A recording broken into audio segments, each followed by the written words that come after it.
Section 1. You will hear a man renting an apartment over the phone.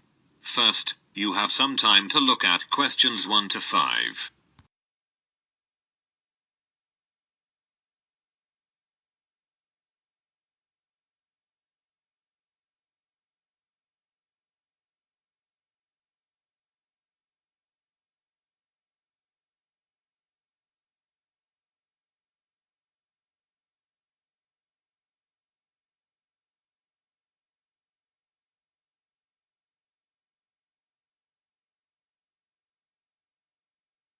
Now we shall begin. You should answer the questions as you listen, because you will not hear the recording a second time. Listen carefully, and answer questions 1 to 5.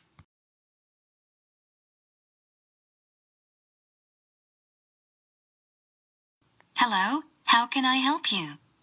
Hello, I want to rent an apartment. I saw your advertisement about two-bedroom apartment on Bridge Street. Bridge Street 32, that's it? Exactly. But I have a couple of questions. Yes, I'm listening. Does rent include all the utilities? Such as gas, electricity, phone, etc. Yes, sure. You are only responsible to pay the rent.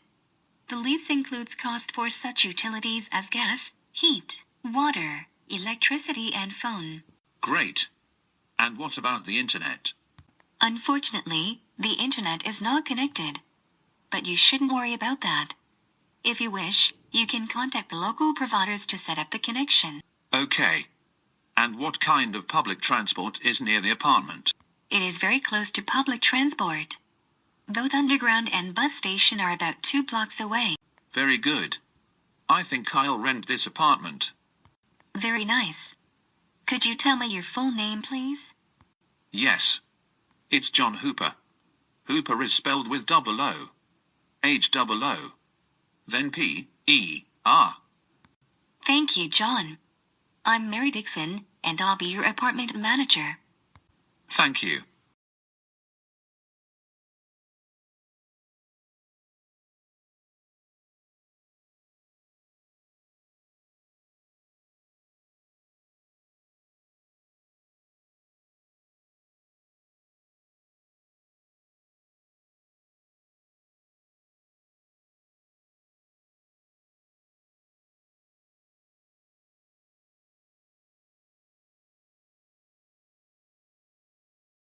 Now listen, and answer questions 6 to 10. Now, we need to meet to sign a lease agreement. Okay. What documents should I bring? First of all, we require proof of your identity. Then, I can bring my driving license. I'm sorry, but driving licenses are not accepted. Could you bring your passport? Yes, sure.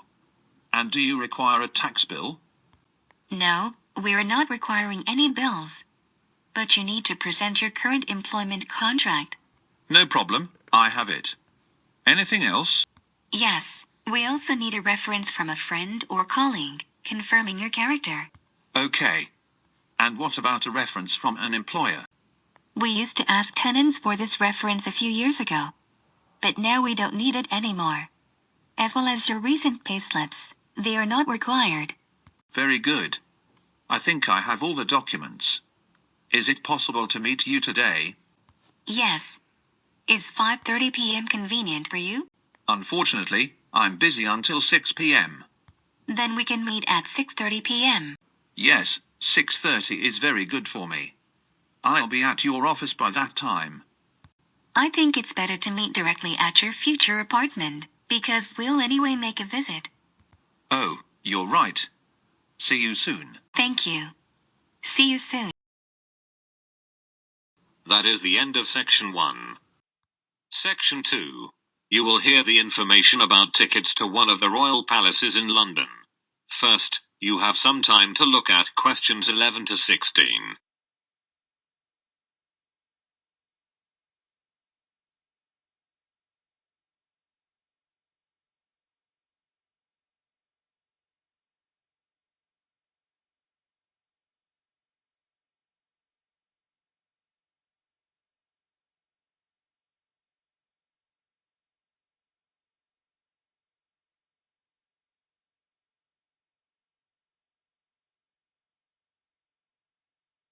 As you listen to the first part of the talk, answer questions 11 to 16. Thank you for deciding to visit historic royal palaces of the United Kingdom. Every year dozens of tourists choose to visit the Tower of London, and we have a variety of tickets to suit your own interests. If you wish to make a single visit, you can buy a single-day ticket. This ticket enables you to visit only the Tower of London. The adult ticket's cost is £24. Children between the ages of 5 and 15 pay £18, and children under 5 can visit the tower for free. For full-time students, 16 years and over, and disabled visitors we offer a reduced tariff. If you have a reduced tariff, you pay only £19. And if you're going to make a visit with your family, it's a good idea to get a family ticket. The family ticket enables you to visit the tower and one other royal palace during one day. It costs £55, and can be used by up to 2 adults and 3 children. For permanent visitors we offer an annual membership. The annual membership provides you unlimited entry to any 5 royal palaces, and costs £107 for both adults and children over 5 years.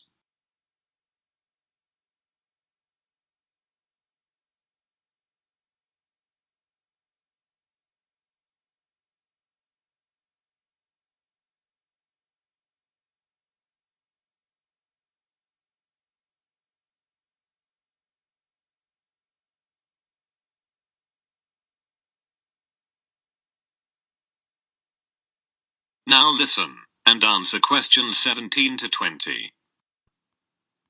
If you can't wait to visit these famous historical places, and have already chosen your ticket type, then it's time to order tickets.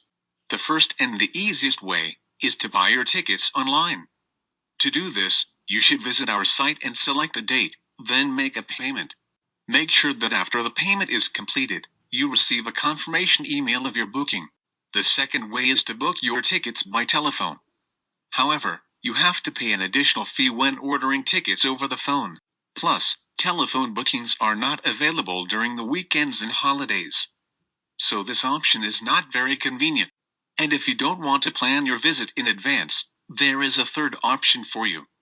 You can simply purchase the tickets in person on the day of your visit. There are plenty of ticket kiosks near the Tower of London and other royal palaces. I hope that you'll enjoy your visit.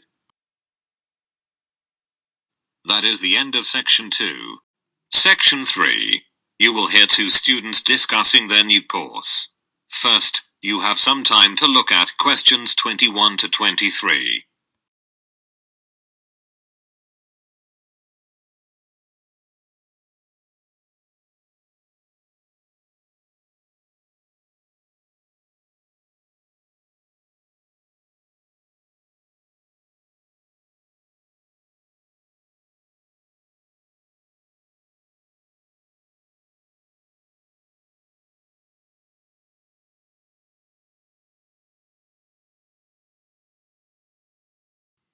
As you listen to the first part of the conversation, answer questions 21 to 23.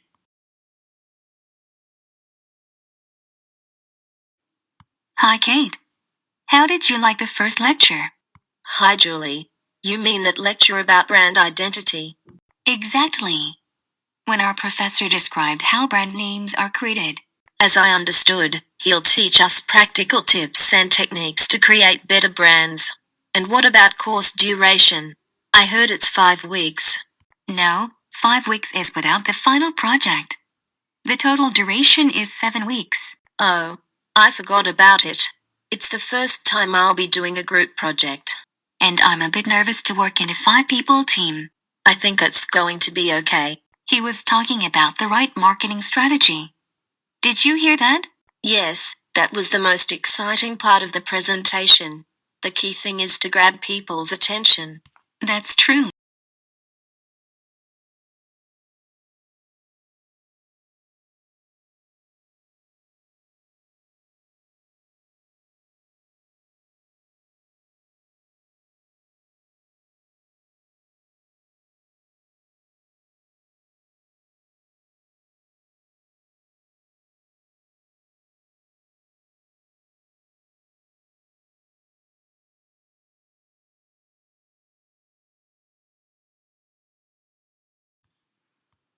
Now listen and answer questions 24 to 30. And how do you like the curriculum? I think it's nice. It's great that we'll be learning marketing in detail, as I've always been interested in this subject. Me too. And after that, we'll be training to design custom logos. The professor told that the curriculum has been modified, and we won't learn design this year. What a pity. The same with product management. But you shouldn't worry, they just combined these two sections into a larger one called branding. Then it's good. Moreover, they've added something called e-commerce this year. It's a great alteration, and the course is kept up to date. Online trading is so popular now. And after that, we'll learn advertising. Yes, and also analytics. Really? Won't analytics be replaced with customer attraction? Yes, you're right. I forgot about that. I think that's all. The professor also teaches a course called Business Strategies. So, we may take his other course next year. Dear.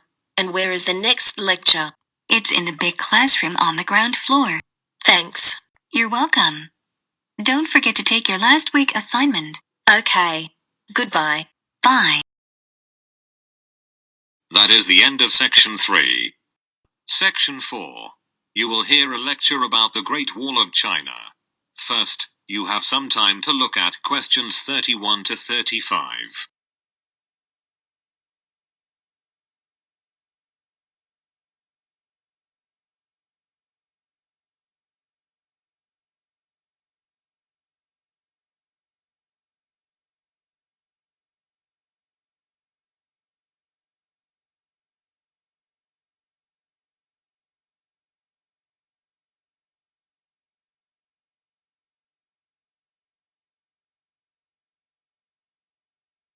Now listen carefully and answer questions 31 to 35. Perhaps the most recognizable symbol of China and its long and vivid history, the Great Wall of China is one of the most extensive construction projects ever completed. Somewhat ironically though, the one monument that China built to keep foreigners out is actually now the biggest tourist attraction in the country. Despite the initial purpose, the Great Wall never effectively prevented invaders from entering China. It came to function more as a psychological barrier between Chinese civilization and the world, and remains a powerful symbol of the country's enduring strength. Though the beginning of the Great Wall of China can be traced to the 3rd century BC, many of the fortifications included in the wall date from hundreds of years earlier, when China was divided into a number of individual kingdoms during the so-called Warring States period. Around 220 BC, Qin, the first emperor of a unified China, ordered that earlier fortifications between states be removed, and a number of existing walls along the northern border be joined into a single system that would extend for more than 10,000 li and protect China against attacks from the north. A li is about 1/3 of a mile, and that's where the monument's name came from. The original name for the Great Wall is Long Wall of 10,000 li, or simply the Long Wall. Though the wall is quite inspiring, it was never called the Great Wall in Chinese, and only foreign mistranslation with romantic overtones referred to it as Great or Big Wall. With the death of Qin and the fall of his dynasty, much of the Great Wall fell into disrepair. Much later, a series of frontier tribes seized control in northern China. The most powerful of these was the Northern Wei dynasty, which repaired and extended the existing wall in 390 AD to defend against attacks from other tribes. Despite its long history, the Great Wall of China as it exists today was constructed mainly during the mighty Ming dynasty, from 1368 to 1644. Under the strong hand of the Ming rulers, Chinese culture flourished, and the period saw an immense amount of construction in addition to the Great Wall, including bridges, temples and pagodas. In earlier centuries, the wall held little importance for the Mongols as a military fortification, and mostly served to protect caravans traveling along the profitable trade routes. But during the Ming dynasty, the Great Wall was considered vital to the defense of the country.